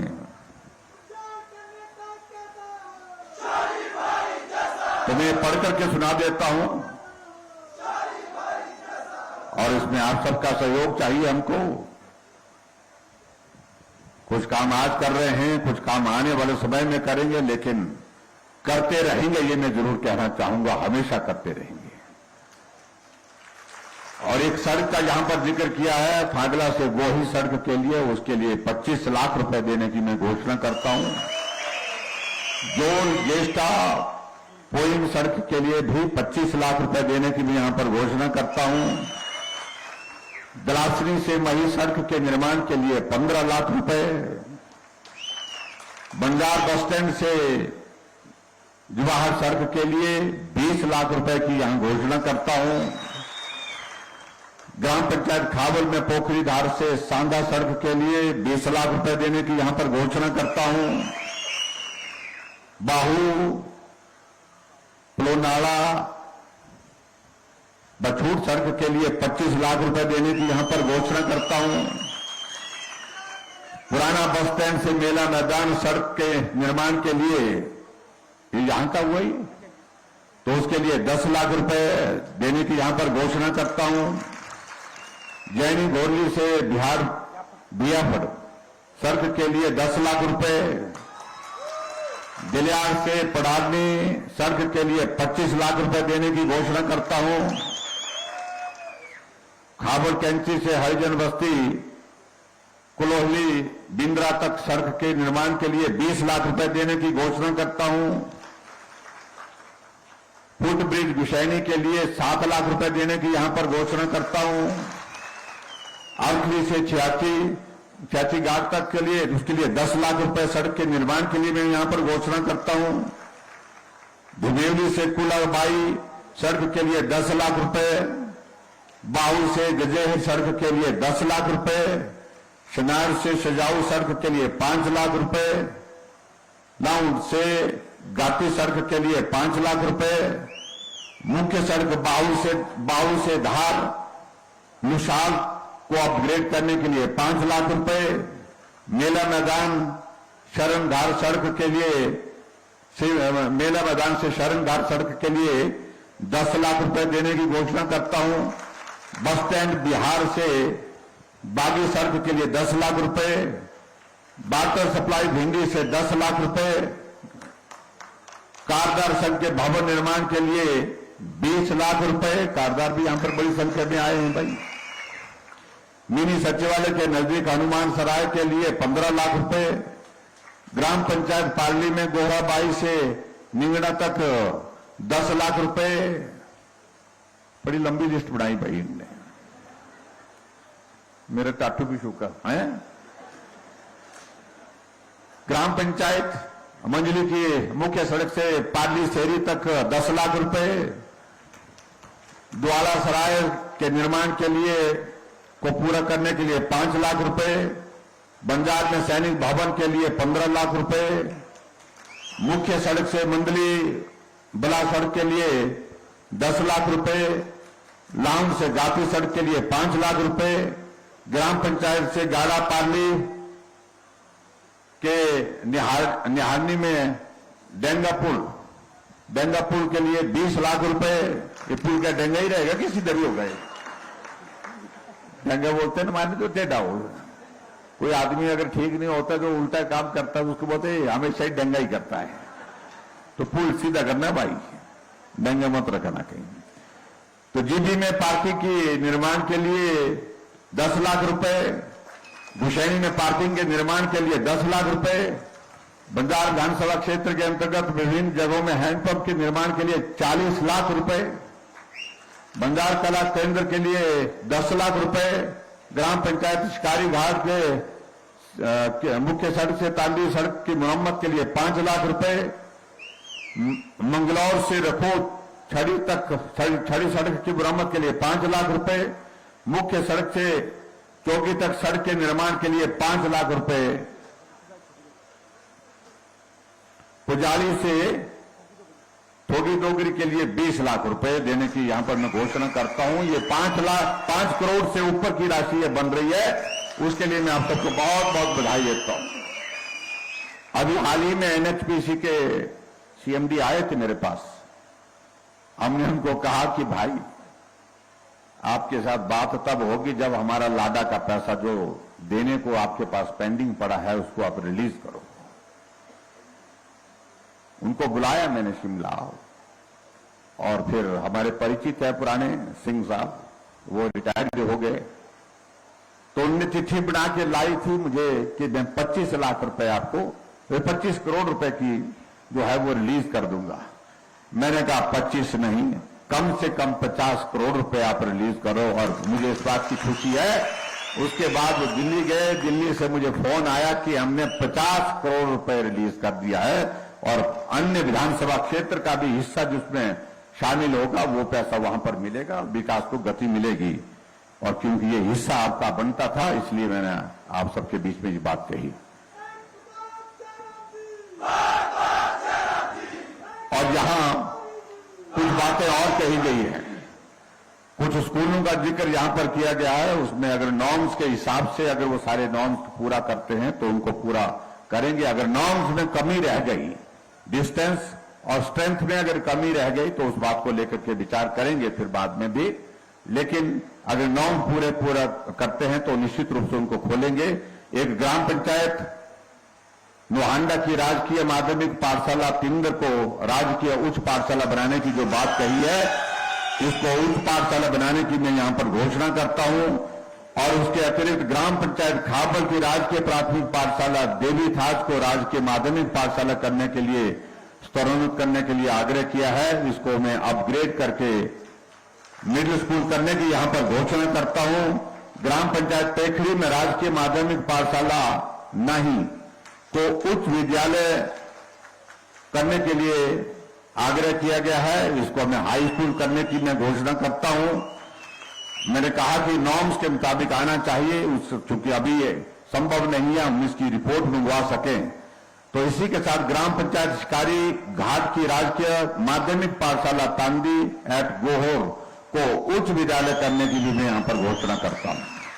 ग्राम पंचायत तलाड़ा में राजकीय प्राथमिक पाठशाला तलाड़ा को राजकीय माध्यमिक पाठशाला करने की घोषणा करता हूं। ग्राम पंचायत देवठा में राजकीय प्राथमिक पाठशाला गोड़ीगार को राजकीय माध्यमिक पाठशाला वीरों को बोलने तो दिया, ताली बाजे बाद में थी, आप पहले भी जा रहे हैं, छेका लगा तो बड़ा भारी। तलाड़ा को राजकीय माध्यमिक पाठशाला अपग्रेड करने के लिए जो बात कही है उसको अपग्रेड करेंगे, मिडिल स्कूल उसको बनाएंगे। और उसी तरह ग्राम पंचायत देवठा में राजकीय प्राथमिक पाठशाला गोड़ीगार को मिडिल स्कूल बनाने की जो बात कही है इसको मिडिल स्कूल बनाएंगे। और राजकीय उच्च पाठशाला भलान को राजकीय वरिष्ठ माध्यमिक पाठशाला बनाने के लिए आग्रह आया है। आया कोई बुलाने से? कोई थोड़े आ रहे हैं, 2-4 नहीं आए, बाद में देंगे इसको। आए जो मालूम है तो क्या करना पड़ेगा? एक है तरफ देखते 2 हाथ खड़े, अभी एक दोनों हाथ खड़े होने से भी आदमी तो एक ही होना ना, नहीं चाहिए ना लोरी। चलो भाई वहां बोलना कि भाई आप नहीं आए थे, गैर हाजिरी लगी आपकी, और उसके बावजूद भी आपको ये स्कूल जो है हमने सीनियर सेकेंडरी स्कूल करने की मैं इसकी घोषणा करता हूं। नॉर्म्स ठीक होना चाहिए, मैंने एक ही बात कही है। और इसी तरह से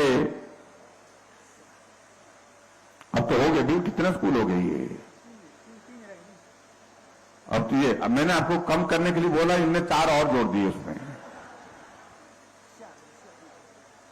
एक शिया करके है, एक हमारा वरिष्ठ माध्यमिक पाठशाला, इसमें साइंस की क्लासेस बढ़ाए, ये कॉमर्स और साइंस की क्लासेस के लिए कहा है, इनको साइंस की क्लासेस और कॉमर्स की क्लासेस भी शुरू कर देंगे। और गवर्नमेंट मिडिल स्कूल पाशी और गवर्नमेंट मिडिल स्कूल निहार, इन दोनों स्कूलों में अगर नॉर्म्स पूरे होंगे तो हाई स्कूल इनको भी बनाएंगे। ये भी मैं आपके बीच में कहना चाहता हूं। और अंत में एक बार एक चीज को लेकर के एक स्वास्थ्य उपकेंद्र है जिसको अपग्रेड करने के लिए आग्रह आया है, और वो कौन सा है? यही है ना, एक की होना देखना, एक ना, दो ही ना होना, एक क्या होना। तो ये जो बठाड़ कितना बड़ा दूर भाई, बठाड़ जो है, यहां पर जो है हेल्थ सब सेंटर को अपग्रेड करके इसको प्राइमरी हेल्थ सेंटर बनाने की भी यहां पर घोषणा करता हूं, ताकि आपको अच्छी स्वास्थ्य सुविधा मिल सके। और इसके साथ में एक और उप स्वास्थ्य केंद्र की जो बात कही, अगर नॉर्म्स में पूरा हुआ तो बनोगी के लिए प्राथमिक स्वास्थ्य केंद्र जो है इसको भी पीएससी बनाने की बात कही गई है। अगर डिस्टेंस और पॉपुलेशन के हिसाब से इसकी जस्टिफिकेशन बनती तो उसको जरूर करेंगे। मैं इस बात को देख रहा था कि आपके इस विधानसभा क्षेत्र में अगर हम विकास की अगर सारी चीजों का जिक्र करें तो पीएमजीएसवाई के अंतर्गत ही लगभग 100 करोड़ से ऊपर इस विधानसभा क्षेत्र में, एक विधानसभा क्षेत्र में पैसा खर्च हुआ है। और 82 करोड़ के लगभग जो है अभी काम चले हुए, यानी कि 185 करोड़ रुपए कुल मिलाकर के प्रधानमंत्री ग्राम सड़क योजना के अंतर्गत आपके इस विधानसभा क्षेत्र में जो काम चले हुए हैं, वो सारी चीजों को लेकर के उसके आपको बहुत बहुत बधाई। और अंत में एक चीज और जो कही गई है वो ये कही है कि जो सैंज में जो वहां एक इंडोर स्टेडियम की बात कही गई है और उसके लिए भी 2.5 से 3 करोड़ रुपए उस पर खर्च आएगा। तो सैंज में एक इंडोर स्टेडियम जिसमें बैडमिंटन भी खेल सकते हैं, उसके अंदर हम बहुत सारी बास्केटबॉल भी खेल सकते हैं।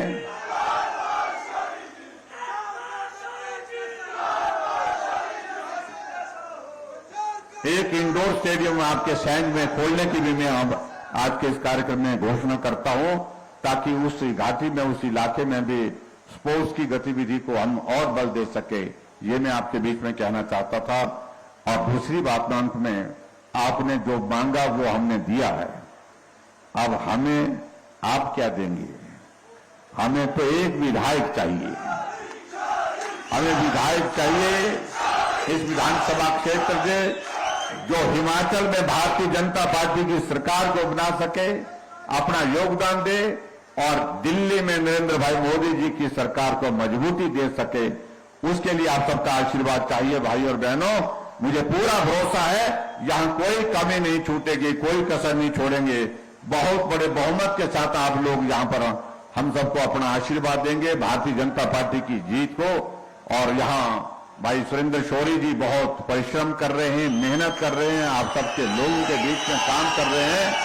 सहयोग करने वाले आदमी को हमेशा पहली बार जीत करके आए थे और ऐसे में पहली बार आकर के काम करना कठिन भी होता है, लेकिन बहुत अच्छा काम इन्होंने किया है। इतनी बात कहते हुए आप सब आज के इस कार्यक्रम में बड़ी संख्या में यहां पर पहुंचे, आप सबका बहुत बहुत धन्यवाद। नमस्कार, जय हिंद, जय हिमाचल। बहुत बहुत